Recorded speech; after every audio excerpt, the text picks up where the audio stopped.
आफ्ना नेताहरू भ्रष्टाचारको आरोपमा जेल पसिसक्दा, राष्ट्रको ढुकुटी रित्याउँदा, हरेक क्षेत्रको इन्डिकेटर्सहरूलाई रेडमा पुर्याउँदा पनि अझै पनि तपाईँकै दललाई भोट हालिरहने, तपाईँकै नेतालाई भोट हालिरहने ती भोटर चाहिँ कस्ता, जनता पनि कस्ता।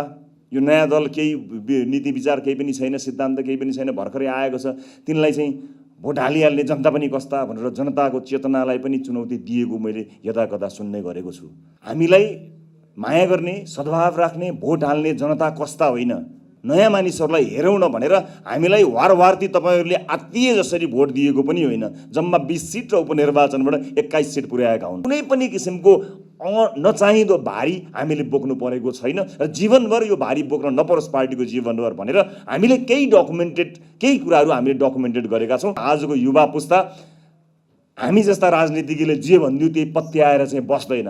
उसको आफ्नै सोच छ, उसको आफ्नै अध्ययन छ, उसको आफ्नै योजनाहरू छ।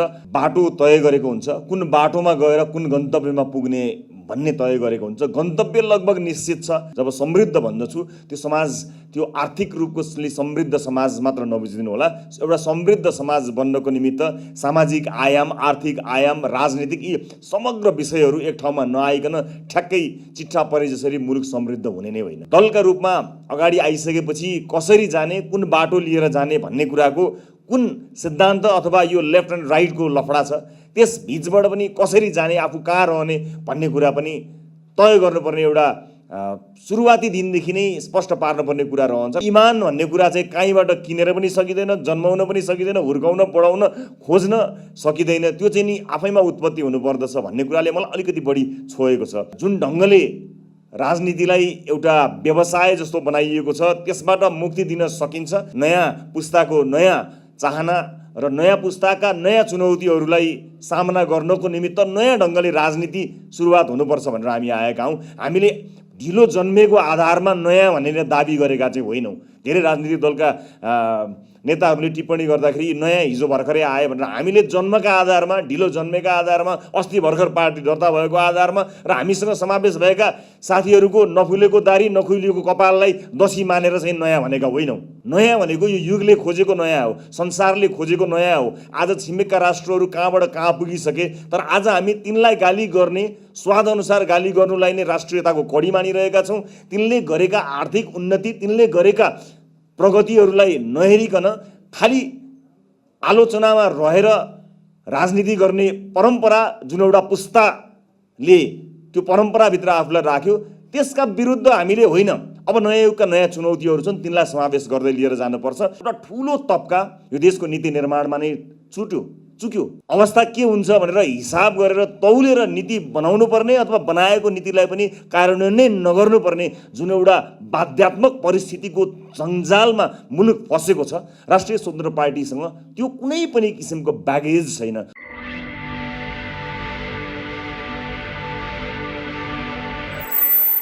महानुभावहरूलाई म फेरि एकमुष्ट धन्यवाद ज्ञापन गर्न चाहन्छु र यो 2 दिने कार्यक्रममा जे जति कुराहरू आए ती सबै कुराहरूलाई हामीले लिपिबद्ध गरेको र त्यसलाई पुनः त्यसमा टेकेर त्यसका आधारमा रहेर थप अन्य सेसनहरू भविष्यमा सञ्चालन हुने कुरा पनि म जानकारी गराउन चाहन्छु। समय छोटो छ त्यस कारणले म लामो बोल्ने पक्षमा छैन। कार्यक्रमहरू धेरै थिए तर नीति मन्थन जसरी सुरु भयो हिजो पहिलो सत्र पछि नै मैले आफ्ना सबै कार्यक्रमहरू चाहिँ क्यान्सल गरेर पुरै सेसनभरि बसेर म यो पुरै सेसनमा 1 मिनेट पनि मैले मिस नगरिकन यी सबै सेसनहरूमा सहभागी हुन पाएँ। त्यो मेरो लागि एउटा विशिष्ट अनुभव भयो र पार्टी निर्माण गर्दै गरिराख्दा र यो पार्टीको एउटा नेतृत्व गर्ने जिम्मेवारी आएका हुनाले यो अत्यन्तै ऐतिहासिक अवसरका रूपमा लिए र त्यसलाई अब कार्यान्वयनको तहमा लिएर जाने प्रतिबद्धता पनि म यहाँहरू समक्ष अहिले अभिव्यक्त गर्न चाहन्छु। उपस्थित महानुभावहरू, हरेक मुलुकले आफ्नो बाटो तय गरेको हुन्छ, कुन बाटोमा गएर कुन गन्तव्यमा पुग्ने भन्ने तय गरेको हुन्छ। गन्तव्य लगभग निश्चित छ। हरेक मुलुकले गन्तव्यका रूपमा समृद्धि भन्दछ। समृद्धि हासिल गरिरहँदा सामाजिक न्याय लगायतका विषयहरू स्वतः सँगै आउने कुरा नै भइहाल्यो। त्यसकारणले मैले जब समृद्ध भन्दछु त्यो समाज त्यो आर्थिक रूपको समृद्ध समाज मात्र नबुझिदिनु होला। एउटा समृद्ध समाज बन्नको निमित्त सामाजिक आयाम, आर्थिक आयाम, राजनीतिक यी समग्र विषयहरू एक ठाउँमा नआइकन ठ्याक्कै चिट्ठा परे जसरी मुलुक समृद्ध हुने नै होइन। यस अर्थमा समग्रमा यसलाई बुझिदिनु हुन पनि मैले अनुरोध गरेँ यहाँहरूलाई। र नीति मन्थनका मार्फतबाट हामी यहाँबाट प्राप्त भएका सुझावहरूलाई प्राप्त गरेर अनि त्यसपछि मात्र हाम्रो बाटो तय गर्ने लागेका हौँ भन्ने प्रश्न पनि आएको होला। त्यो पनि होइन। राजनीतिक दलका रूपमा अगाडि आइसकेपछि कसरी जाने, कुन बाटो लिएर जाने भन्ने कुराको कुन सिद्धान्त अथवा यो लेफ्ट एन्ड राइटको लफडा छ, त्यस बीचबाट पनि कसरी जाने, आफू कहाँ रहने भन्ने कुरा पनि तय गर्नुपर्ने एउटा सुरुवाती दिनदेखि नै स्पष्ट पार्नुपर्ने कुरा रहन्छ। र हामीले मूलभूत रूपमा ती कुराहरूलाई स्पष्ट पार्यौँ। एउटा इन्क्लुसिभ डेमोक्रेटिक पार्टीको रूपमा एउटा हामीले आफूलाई चिनाउँदै आयौँ। एउटा समावेशी उदार लोकतान्त्रिक पार्टी राष्ट्रिय स्वतन्त्र पार्टी हो। मैले स्पष्ट पार्नुपर्दा एउटा उदार लोकतान्त्रिक समावेशी उदार लोकतान्त्रिक पार्टीका नर्म्सहरू त्यो भन्ने बित्तिकै त्यसले अङ्गीकार गर्ने कुराहरू स्वतः त्यसभित्र समाहित हुन्छन् भन्ने अपेक्षासहित मैले यो कुरा बताएँ। तर त्यतिले मात्र हाम्रो समाजलाई मार्गदर्शन दिन सक्दैन। अथवा एउटा राजनीतिक दलले आफ्ना डकुमेन्टहरू सबैभन्दा खदिलो बनाउँदैमा त्यसले समाजलाई असाध्यै धेरै योगदान दिन सक्छ भन्ने कुरा पनि होइन रहेछ। आज विभिन्न सेसनहरूमध्ये रामेश्वर खनालज्यूको सेसन थियो। उहाँले एउटा कुरा के बताउनु भएको थियो भने त्यो पेटमा आगो चाहिन्छ, त्यो पेटमा मुलुकका लागि केही गर्छु भन्ने एउटा हुटुटी जुन चाहिन्छ, त्यो इमान चाहिँ सबभन्दा महत्त्वपूर्ण कुरो रहेछ। विज्ञता पनि समाजमा नभएको होइन, स्रोत पनि परिचालन गर्न सकिन्छ, विज्ञता स्वदेश विदेशबाट समावेश गराउन सकिन्छ। तर त्यो इमान भन्ने कुरा चाहिँ कहीँबाट किनेर पनि सकिँदैन, जन्माउन पनि सकिँदैन, हुर्काउन पढाउन खोज्न सकिँदैन। त्यो चाहिँ नि आफैमा उत्पत्ति हुनुपर्दछ भन्ने कुराले मलाई अलिकति बढी छोएको छ। हामी त्यो इमानको कसीमा आएका हौँ। मैले उद्घाटनका बेलामा भनेको थिएँ कि जे भइरहेको छ त्यसलाई चुपचाप सहेर गुनासो गरेर बस्नुपर्ने अवस्थाबाट अलिकति एक कदम भए पनि हामी चालौँ भनेर हामीले एउटा कदम चालेका हौँ। यथास्थितिलाई स्वीकार नगरेका हौँ। हामीले खुल्लम खुल्ला नेपालको राजनीतिमा जुन ढङ्गले राजनीतिलाई एउटा व्यवसाय जस्तो बनाइएको छ त्यसबाट मुक्ति दिन सकिन्छ। नयाँ पुस्ताको नयाँ चाहना र नयाँ पुस्ताका नयाँ चुनौतीहरूलाई सामना गर्नको निमित्त नयाँ ढङ्गले राजनीति सुरुवात हुनुपर्छ भनेर हामी आएका हौँ। हामीले ढिलो जन्मेको आधारमा नयाँ भनेर दाबी गरेका चाहिँ होइनौँ। धेरै राजनीतिक दलका नेताहरूले टिप्पणी गर्दाखेरि नयाँ हिजो भर्खरै आए भनेर, हामीले जन्मका आधारमा, ढिलो जन्मेका आधारमा, अस्ति भर्खर पार्टी दर्ता भएको आधारमा र हामीसँग समावेश भएका साथीहरूको नफुलेको दारी नखुलिएको कपाललाई दसी मानेर चाहिँ नयाँ भनेका होइनौँ।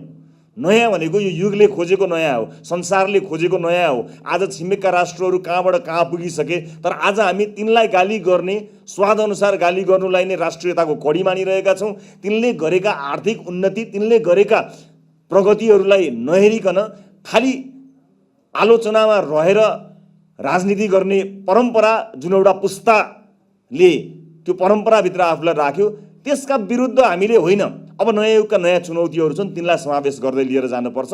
त्यसका लागि राजनीतिमा विषय विज्ञहरूलाई समावेश गर्नु पर्यो भनेर हामी आएका हौँ। यो पोलिटिकल पार्टी चाहिँ नन पोलिटिसियनहरूको पोलिटिकल पार्टी बनेको छ अहिले। किनभने मुलुकलाई आवश्यकता परेको छ कि विभिन्न क्षेत्रमा क्षमतावान मान्छेहरूलाई ल्याउनु पर्ने र ती क्षमतावान मान्छेहरूका माध्यमबाट हामीले पोलिसी लेभलमा चाहिँ काम गर्न सकेनौँ भने मुलुकको कम्तीमा पनि 50 वर्ष अगाडिको बाटो हामी तय गर्न सक्दैनौँ भनेर हामीले यो हस्तक्षेप भन्नुहोस् अथवा यो एटेम्प्ट भन्नुहोस्, हामीले त्यो गर्ने प्रयास गरेका हौँ। र कतिपय अवस्थामा हामीले खेप्नु परेका आरोपहरू छँदैछन्। ती आरोपको जवाफका लागि देख्यौ त नीति छैन भने होइन, कतरा विद्वान ल्याएर यहाँ नीति गऱ्यौँ, मन्थन गऱ्यौँ भनेर भन्नका लागि, त्यो जवाफका लागि हामीले ल्याएका होइनौँ। म यहाँहरूलाई स्पष्ट पार्न चाहन्छु।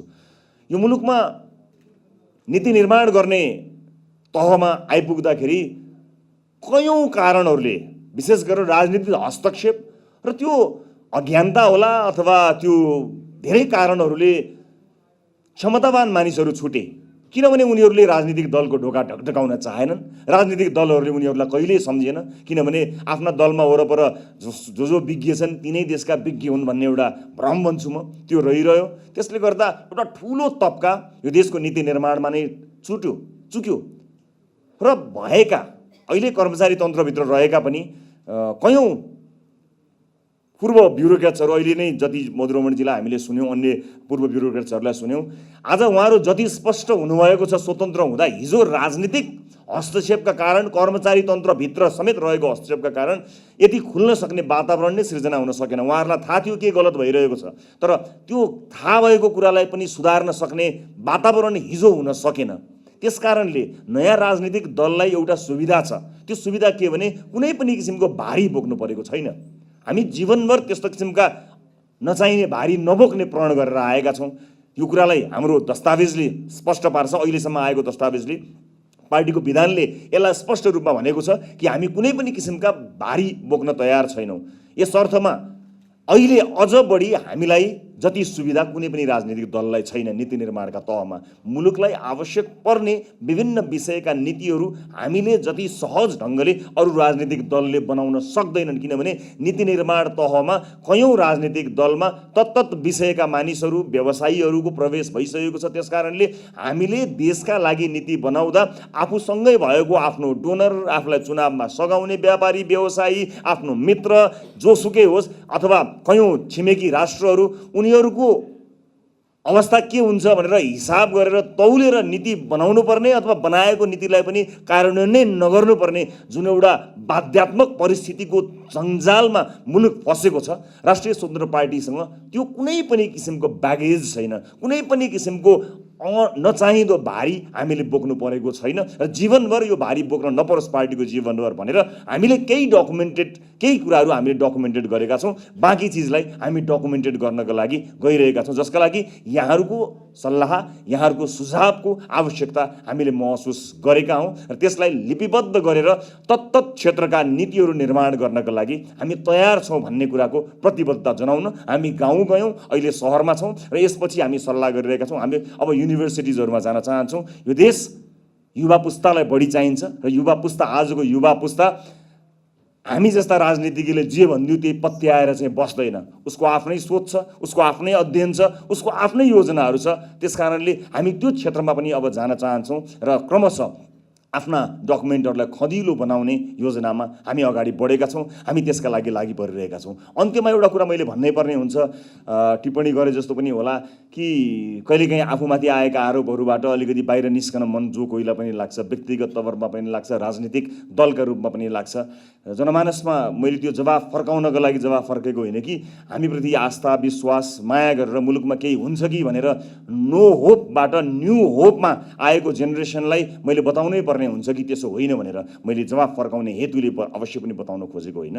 कि कहीँ टिप्पणी सुनिन्छ कि जनता पनि कस्ता, यो नयाँ दल केही नीति विचार केही पनि छैन, सिद्धान्त केही पनि छैन, भर्खरै आएको छ, तिनलाई चाहिँ भोट हालिहाल्ने जनता पनि कस्ता भनेर जनताको चेतनालाई पनि चुनौती दिएको मैले यदाकदा सुन्ने गरेको छु।